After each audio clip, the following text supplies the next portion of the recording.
और घंटे की आकार की बेल घंटी को भी दबा दें ताकि हमारे नए वीडियो आपको लगातार मिलते रहें।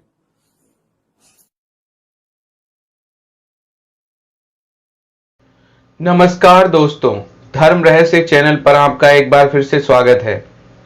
आज एक बार फिर से आपके लिए दर्शकों के प्रश्न और उत्तर श्रृंखला को लेकर उपस्थित हुआ हूं। आज के कुछ महत्वपूर्ण प्रश्न हैं, तो चलिए जानते हैं कौन से प्रश्न हैं और क्या ये आपके जीवन में महत्वपूर्ण हो सकते हैं। पढ़ते हैं इनके पत्र को भेजने वाले साधक हैं। नमस्ते गुरुजी। गुरु मंत्र करते हुए मेरे मन में कुछ सवाल आए हैं, मैं आपसे वह पूछना चाहता हूं। पहला, गुरुजी आपने बताया है कि जब आप किसी देवता के मंत्र का जाप करते हैं तो मृत्यु के बाद आप उस देवता के लोक में निवास करते हैं। तो गुरुजी मेरा यह सवाल है कि यदि कुछ ऐसे शिष्य हैं जो अपने गुरु को ही सब कुछ मानते हैं और उनकी ही भक्ति करते हैं तो वह किस लोक में जाते हैं?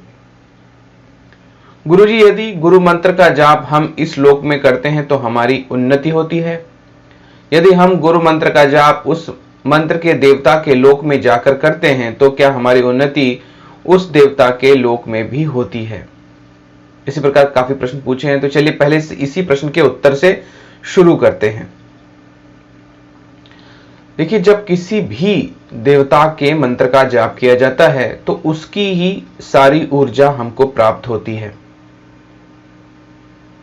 और मृत्यु के बाद इसी कारण से व्यक्ति को वही लोक प्राप्त होता है जो उस देवता का होता है, क्योंकि आपने उसकी ही ऊर्जा को पूरी तरह से धारण किया हुआ है। इसी में आपने सवाल पूछा है कि अगर किसी को हम गुरु बनाते हैं और उसी की जिंदगी भर तपस्या या उपासना करते हैं तो हमें कौन सा लोक प्राप्त होता है? निश्चित रूप से जो आपके गुरु को लोक प्राप्त होगा वही लोक आपको भी प्राप्त होगा। इसमें दो तरह के भेद हैं।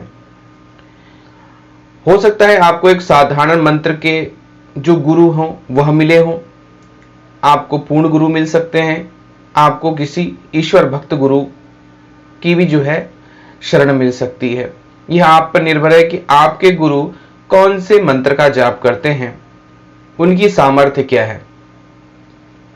अगर उनका पारलौकिक उद्देश्य अधिक है तो आपको पूर्ण मोक्ष प्राप्त होगा और जहां आपके गुरु जाएंगे वहीं आपका भी मृत्यु के बाद स्थान होगा।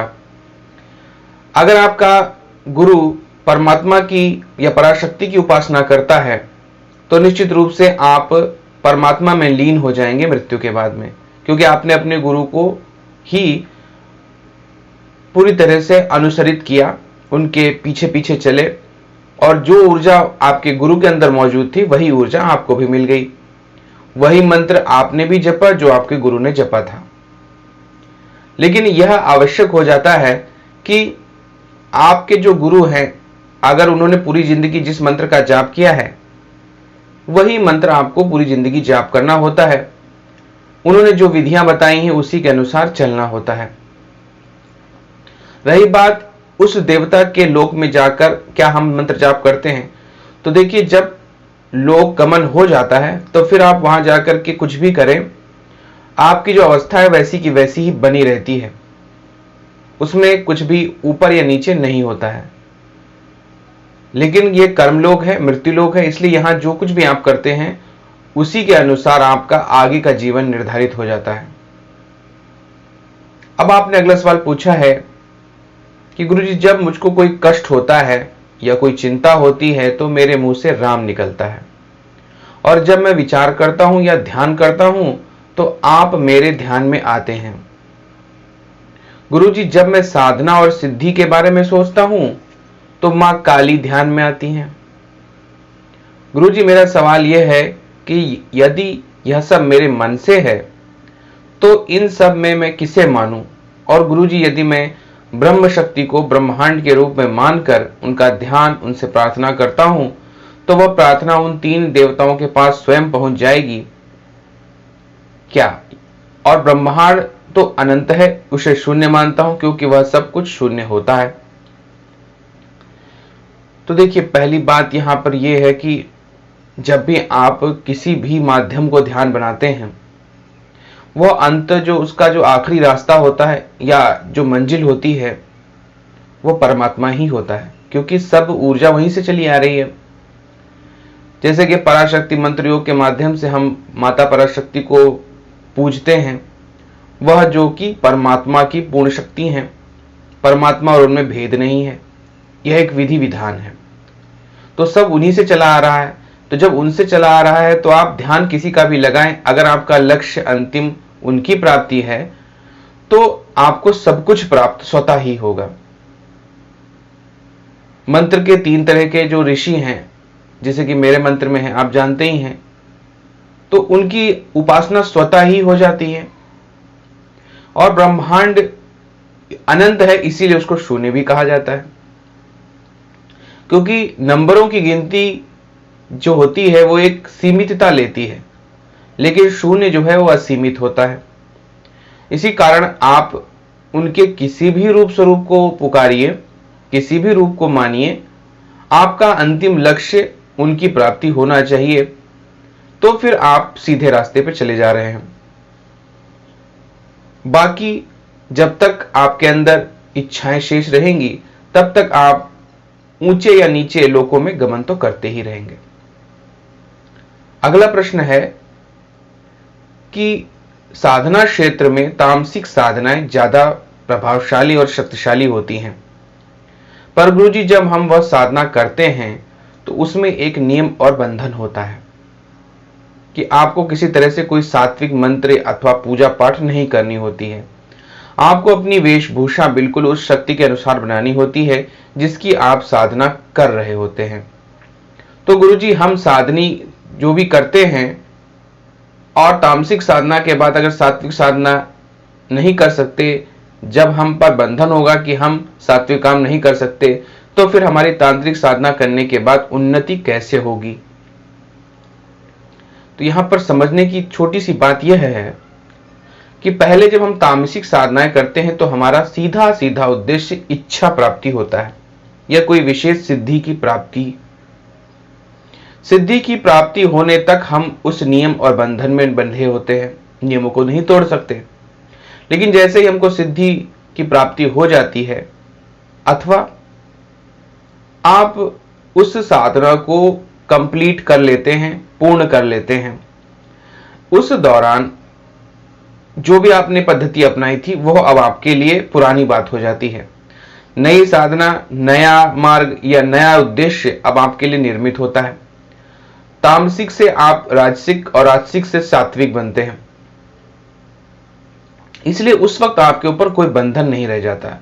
अगर आपको तांत्रिक जीवन में उन्नति करनी है तो फिर आप तामसिक साधनाओं की प्रत्यक्षीकरण से लेकर के सात्विक साधनाओं के प्रभाव और ऊर्जा तक के मार्ग को ग्रहण कर सकते हैं और धीरे धीरे करके इसी ओर दौड़ना भी चाहिए। जब हमको यह विश्वास होने लगता है कि कोई भी इच्छा मेरे जीवन को पूर्ण नहीं कर सकती, मैं मुक्ति की तरफ ही जाना चाहता हूं, और इसीलिए चारों पुरुषार्थों में आखिरी जो है मोक्ष को रखा गया है, यानी कि धर्म, अर्थ, काम और अंततो गत्वा मोक्ष। यानी कि आपने पहले जीवन में धर्म कार्य किए, धर्म पे चले, उसके बाद अर्थ यानी कि रुपया, पैसा, बाकी चीजें सभी ग्रहण की, काम के माध्यम से आपने नई जनरेशन पैदा की, अपने संतति को आगे बढ़ाया। यह सब जब काम कर लिया और सारी इच्छाएं पूर्ण कर ली तो फिर केवल एक उद्देश्य रह जाता है और वह है मोक्ष। इसीलिए उन्नति का यह मार्ग अंततोगत्वा हम सात्विक में ही चले जाते हैं। अब अगला प्रश्न है कि गुरुजी, आपने अपने सभी वीडियो में 16 संस्कारों के बारे में बताया था, पर मुझे समझ में तो आया था, लेकिन क्रमशः अच्छी तरह से मैं नहीं समझ पाया। तो मैं आपसे प्रार्थना करता हूं कि आप अपने चैनल पर कम्युनिटी पोस्ट अथवा क्वेश्चन आंसर में 16 संस्कार की वीडियो बनाएं क्रम से। 16 संस्कारों पर मैंने वीडियो बनाई थी पहले, और 16 संस्कार हमारे हिंदू सनातन धर्म की एक बहुत ही बड़ी विशिष्टता है। इन संस्कारों से जो संचित पुण्य होता है वह स्वतः ही व्यक्ति की मुक्ति की ओर उसको लेके जाता है, और ये परंपरा है जो जब से सनातनी परंपरा चली आ रही है तब से यह लोग इसको जो है अपने जीवन में उतारते आए हैं। तो इस पर पहले मैंने वीडियो बनाए थे। अगर लोगों की यह मांग होगी तो अवश्य ही मैं 16 संस्कारों पर एक एक संस्कार को लेकर पूरा विधिवत बड़ा वीडियो बनाऊंगा। यह निर्भर करता है आप दर्शकों की मांग पर। आखिरी प्रश्न आपने पूछा है कि आर्य दिनचर्या और ब्रह्मचारी की दिनचर्या में से कौन सी श्रेष्ठ दिनचर्या है। और गुरुजी, आपके आयुर्वेदिक चैनल, जिसको हम आयुर्वेदिक धर्म रहस्य चैनल के नाम से जानते हैं, उसके अनुसार एक श्रेष्ठ दिनचर्या कैसी होती है, उसके बारे में जरूर बताएं। आपकी अति कृपा होगी। गुरु, जब से मैंने आपके आयुर्वेदिक चैनल पर बताए हैं कि चाय जो है वो सेहत और देश के लिए सही नहीं है, तभी से मैंने चाय पीनी छोड़ दी है। मैं आप सबको भी यही राय देता हूं कि चाय पीना छोड़ दें। वह आपका जो चाय का परिचय आपने बताया था, ऐसा मैंने कभी नहीं सुना था। आर्य समाज के बारे में थोड़ा सा विश्लेषण भी जरूर करें गुरुजी। अवश्य ही मैं सारे प्रश्नों को लूंगा और सभी चीजों के बारे में पूरी खोज करके आप लोगों को बताने की कोशिश करता रहूंगा। मैंने आयुर्वेदिक धर्म रहस्य चैनल जो खोला है, दूसरा चैनल, जिसका लिंक आपको नीचे मिल जाएगा। आप लोगों ने अगर उसे सब्सक्राइब नहीं किया है तो जल्दी से जाकर उसको सब्सक्राइब कर लीजिए, क्योंकि वहां पर मैं आयुर्वेदिक धर्म रहस्य संबंधी सभी प्रकार के वीडियो सोमवार और शुक्रवार को डालता रहता हूं। इन 2 ही दिनों को मैंने चुना है क्योंकि बाकी दिन मैं बहुत ज्यादा बिजी रहता हूं अपने इस चैनल में और अन्य प्रकार की क्रियाओं में। तो उस चैनल को जाकर के आप सभी लोग जरूर सब्सक्राइब कर लीजिए। नीचे लिंक दिया हुआ है डिस्क्रिप्शन बॉक्स में। अब आपने यहां पूछा है कि आर्य दिनचर्या और ब्रह्मचारी की दिनचर्या में कौन सी श्रेष्ठ दिनचर्या है। देखिए, यह समय के अनुसार और परिस्थिति के अनुसार होता है, लेकिन दोनों ही दिनचर्या सर्वश्रेष्ठ हैं और अपनी अपनी जगह उत्तम है। पर किंतु हम सामाजिक जीवन जीते हैं। ब्रह्मचारी की दिनचर्या केवल 25 वर्षों के लिए ही निर्धारित की गई थी। उसके बाद हमें गृहस्थ जीवन में आना पड़ता है। गृहस्थ जीवन में बहुत सारे हमारे कर्म है जो करने होते हैं, जिनके बारे में लोग खुल के बात नहीं करते हैं, जिसमें काम कर्म भी होता है। इसके अलावा अपने जीवन को चलाने के लिए कोई व्यवसाय अपनाना पड़ता है, उसको समय देना होता है। अपने परिवार को चलाने के लिए आपको रुपए पैसे कमाने सब कुछ करने पड़ते हैं। तो इन सब के अनुसार एक श्रेष्ठ दिनचर्या कैसी हो, इसके बारे में मैं निश्चित रूप से अपने आयुर्वेदिक धर्म रहस्य चैनल पर वीडियो जरूर बनाऊंगा। आपका ये सुझाव मैं पूरी तरह से मान्य करता हूं। रही बात, आपने पूछा था कि चाय सेहत के लिए अच्छी नहीं है, इस पर मैंने वीडियो बनाया था वहां पे। हाँ जी हाँ, बिल्कुल, चाय बिल्कुल पीने के लिए अच्छी नहीं है, लेकिन इसको अंग्रेजों ने हम पर थोप दिया और इसी थोपे जाने के कारण से आज प्रत्येक व्यक्ति चाय पीना बिल्कुल अपने जीवन का जन्मसिद्ध अधिकार मानता है और यही हमको सिखाया गया। पुराने समय में हम लोग इसके जगह दूध, दही, छाछ और दूध से बने जितने भी प्रोडक्ट हैं उनका इस्तेमाल करते थे और ज्यादा जीवन भी जीते थे। चाय निश्चित रूप से एक अच्छी चीज नहीं है, लेकिन समय ऐसा चल रहा है कि हम ना चाहते हुए भी वही कर्म हमको करने पड़ते हैं जो समाज में प्रचलित हैं। कोई आता है तो उसे हमें चाय पिलानी पड़ती है, स्वयं भी पीनी पड़ती है। लेकिन वास्तविकता जो है चाय की, वो मैं आपको बता चुका हूं और उसके पीछे जुड़ी हुई जो कहानियां थी वो भी मैंने अपने आयुर्वेदिक धर्म रहस्य चैनल पर बताई थी। अगर आपको वीडियो देखना है तो नीचे आप आयुर्वेदिक धर्म रहस्य चैनल पे जाकर क्लिक करके उस चैनल पे जाकर उसको सब्सक्राइब करें और वहां जाकर के वीडियो देख सकते हैं कि आखिर चाय कितनी खतरनाक चीज है।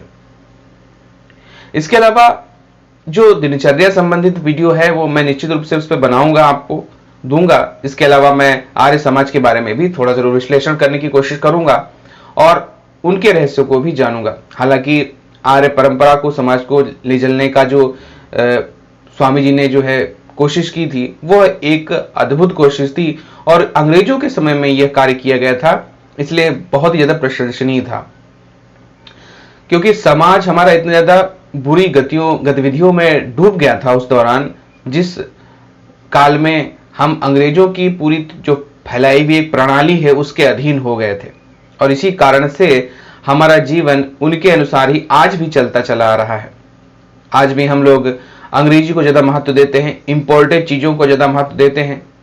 आपको अजीब सी बात लगेगी, लेकिन हमारे यहाँ जो सिंपल काढ़े से और थोड़ी सी आयुर्वेदिक दवाएं खाने से कोरोना नष्ट हो सकता है, उसके लिए हम विदेशों की जो है वैक्सीन का इंतजार कर रहे हैं, क्योंकि हमें अपने पर विश्वास ही नहीं है और ना ही सरकार इन चीजों को बढ़ावा देती है। कारण क्या है रहा अभी तक? क्योंकि हम स्वयं पर विश्वास करना ही नहीं जानते। हम हर एक चीज के लिए विकासशील मानते हुए विकसित देशों की ओर देखने लगते हैं, पर ऐसा नहीं है। सबसे पहले हम ही विकसित थे और संसार को सभ्यता हमारे सनातन धर्म ने ही सिखाई, वरना पूरा संसार तो इतना अधिक बर्बर और असभ्य था जिसकी कल्पना भी नहीं की जा सकती। तो इसके बारे में भी जरूर हम लोग वीडियो बनाते रहेंगे। आप सभी के सुझाव आमंत्रित हैं, और जिन्होंने मेरे आयुर्वेदिक धर्म रहस्य चैनल को अभी तक सब्सक्राइब नहीं किया है, तुरंत जाइए और इसे सब्सक्राइब कीजिए और वहां के वीडियोस का भी आनंद लीजिए, साथ ही साथ दुर्लभ ज्ञान को जरूर प्राप्त कीजिए। तो ये था आज के कुछ प्रश्न। अगर आपको पसंद आए हैं तो लाइक करें, शेयर करें, सब्सक्राइब करें। आपका दिन मंगलमय हो। धन्यवाद।